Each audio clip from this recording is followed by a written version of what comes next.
श्री गणेशाय नमः। बोलो श्री शिव पार्वती महाराज जी की जय।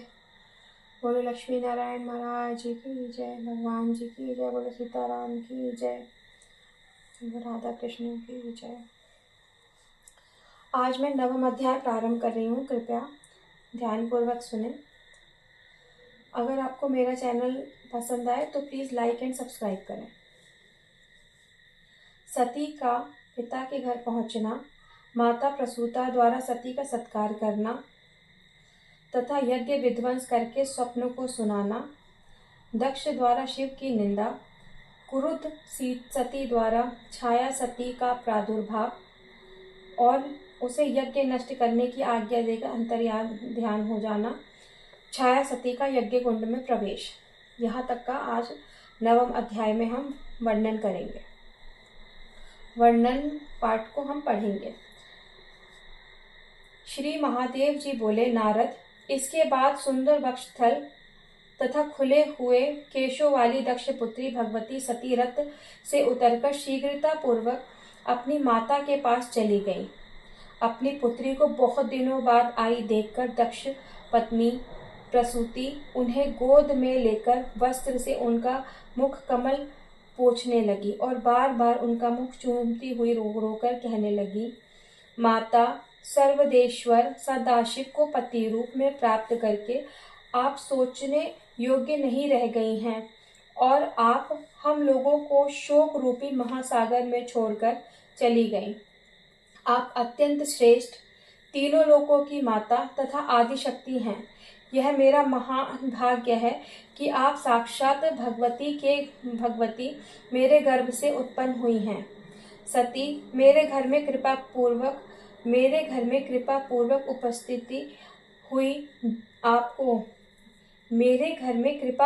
उपस्थित हुई आपको जो मैं देख रही हूँ, इससे बहुत दिनों से विद्यमान मेरा शोक आज दूर हुआ है। अर्थात कि जब सती घर में पहुंची हैं तो उनकी माँ जो बहुत दिन से शोक में थी, आज उनका वो अंधकार शोक वो उनका दूर हुआ है। आपके दुर्बुद्धि पिता भी परम शंकर को ना जानकर उनसे विशेष द्वेष भाव रखते हुए मोहवश महान यज्ञ कर रहे हैं। हमारे और विद्वान ऋषि के द्वारा अनेक तरह से कहे जाने पर भी ना तो आपको ना ही परमेश्वर शिव को बुलाया। सती बोली, सभी देवताओं के देवता यज्ञेश्वर भगवान शिव का अपमान करके मेरे पिता समस्त देवताओं के साथ यज्ञ कर रहे हैं।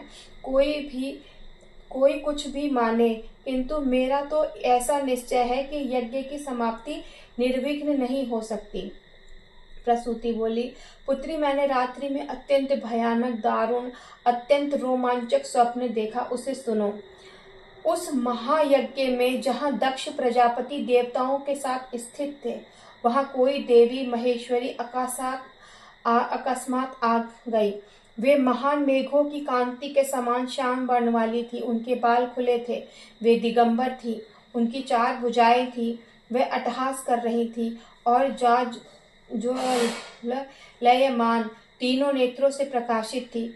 उन्हें देखकर दक्ष प्रजापति आश्चर्यचकित हो गए और उन्होंने विनय पूर्वक कहा, आप कौन हैं और किसकी पत्नी हैं और यहाँ क्यों आई हैं? उन्होंने कहा, क्या आप नहीं जानते कि मैं आपकी पुत्री सती हूँ? इसके बाद दक्ष प्रजापति ने शिव की निंदा करते हुए बहुत तरह की बातें कही। उसे सुनते ही वे बड़े क्रोध से यज्ञाग्नि में कूद पड़ी।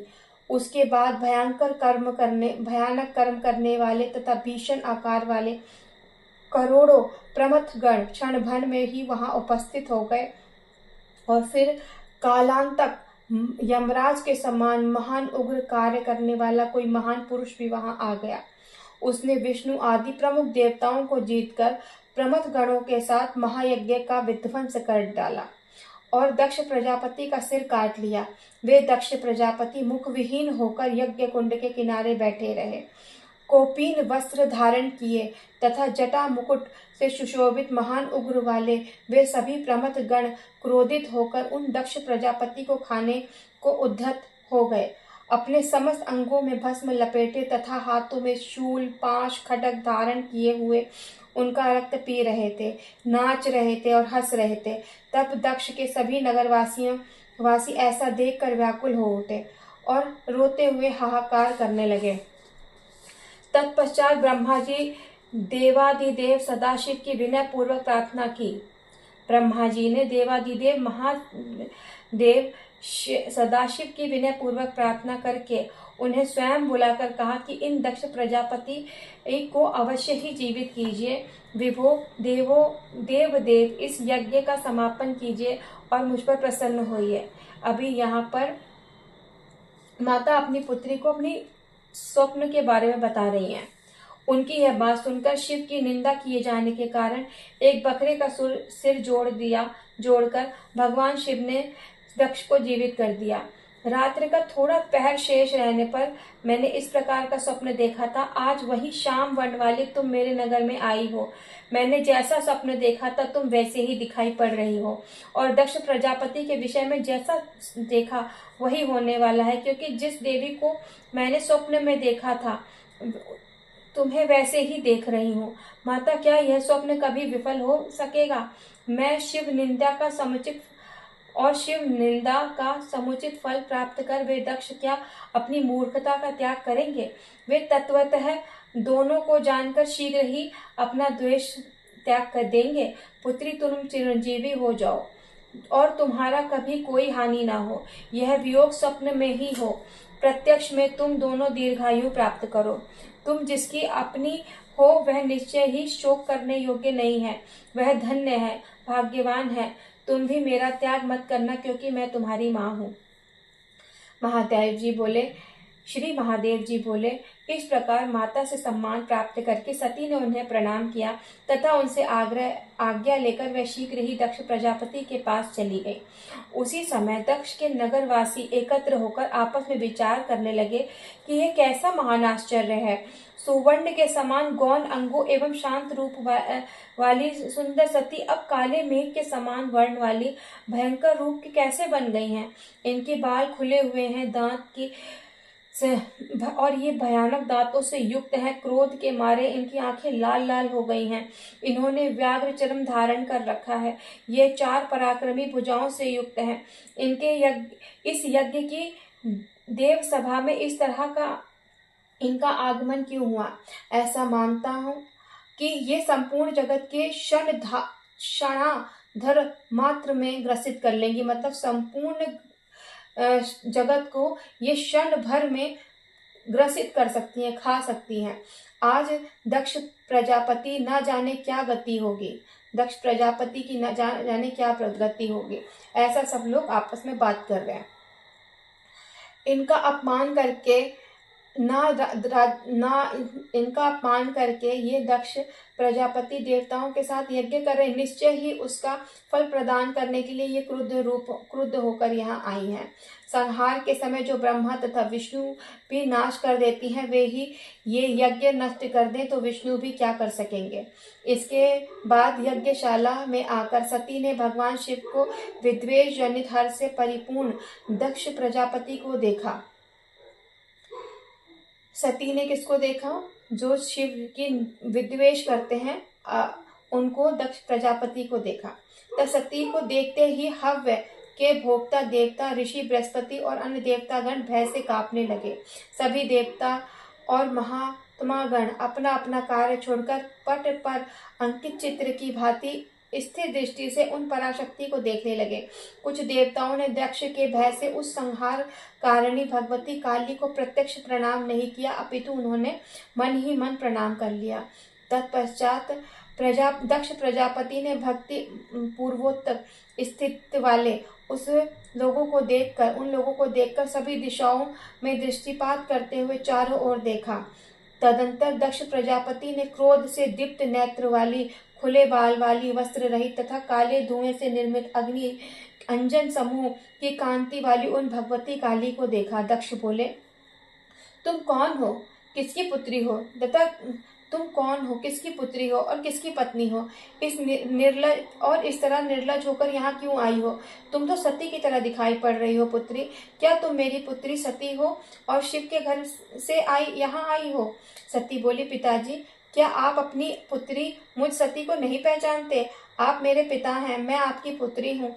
आप पिता को मैं प्रणाम करती हूँ। दक्ष बोले, माता सती, आप इस तरह कृष्ण वर्ण की कैसे हो गई हैं? आप तो पहले घर में स्वर्ण के समान गौर अंगों वाली थी। आपकी कांति शरतकालीन चंद्रमा के समान थी।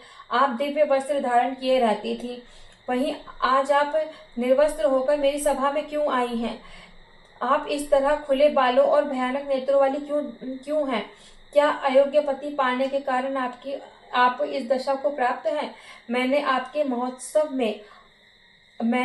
महोत्सव में तुम्हें नहीं बुलाया। इसका कारण तुम्हारा शिव पत्नी होना है, न कि तुम्हारे प्रति में हमारा स्नेह आदि का अभाव।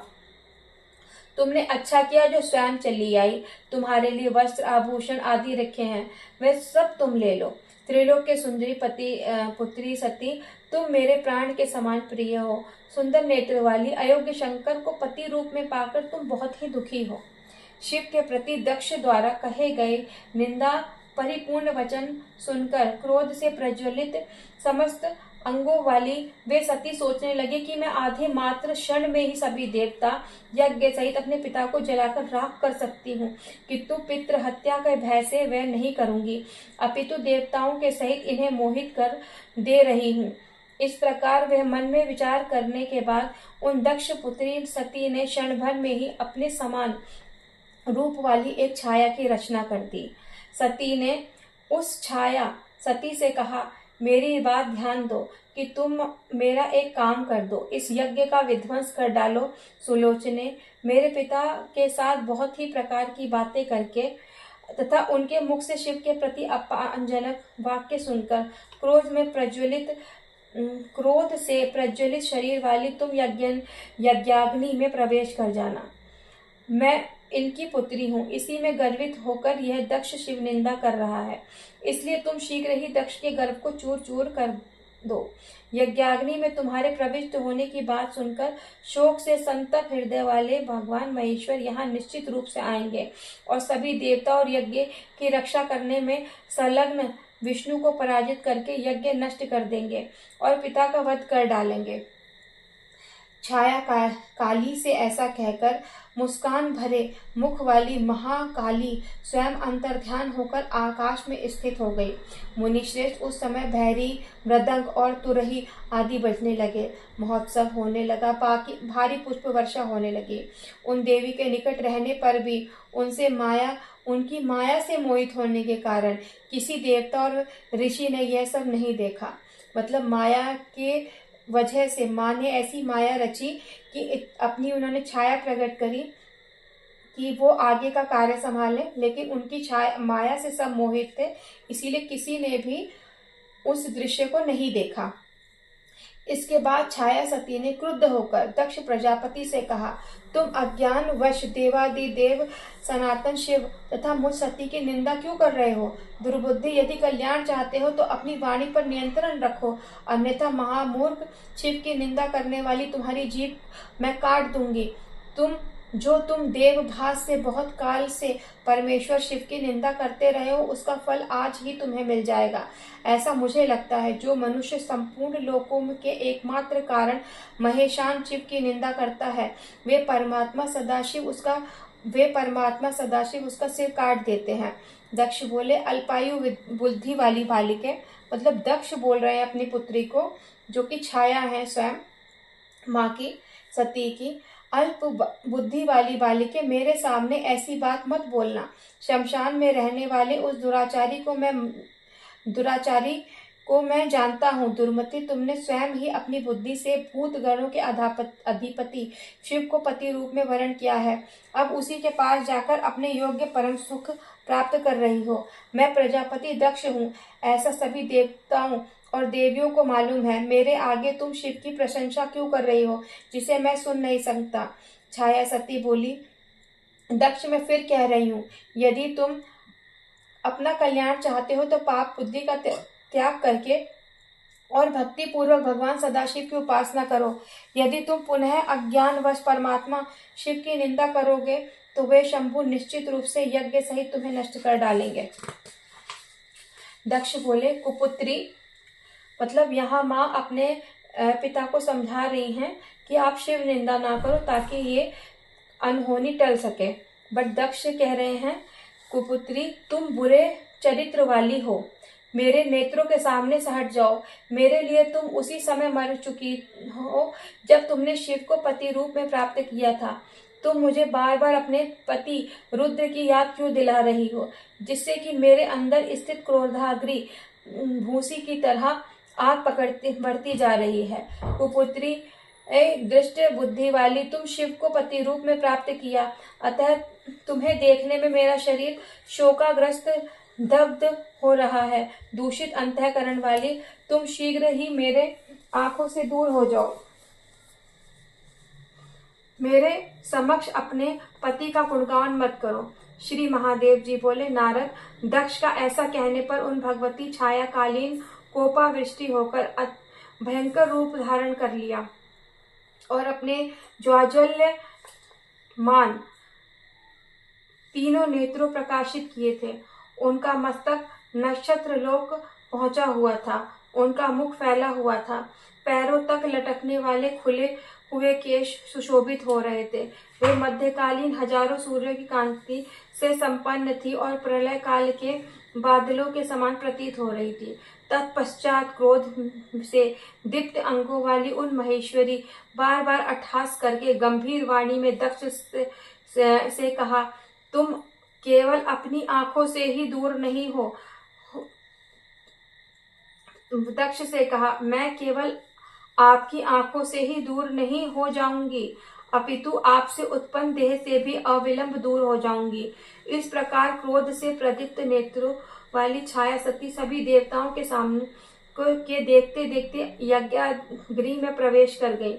उसके बाद पृथ्वी हिलने लगी, महा प्रचंड वायु बहने लगी और सूर्य को भेदकर बड़े बड़े उल्कापिंड पृथ्वी तल पर गिरने लगे। सभी दिशाएं विक्षुब्ध हो उठी, मेघ रक्त बरसाने लगे, समस्त देवतागण विकृत वर्ण वाले हो गए। यज्ञ कुंड की अग्नि बुझ गई और सियार और कुत्ते यज्ञ मंडप में रखे हवनीय सामग्री खाने लगे।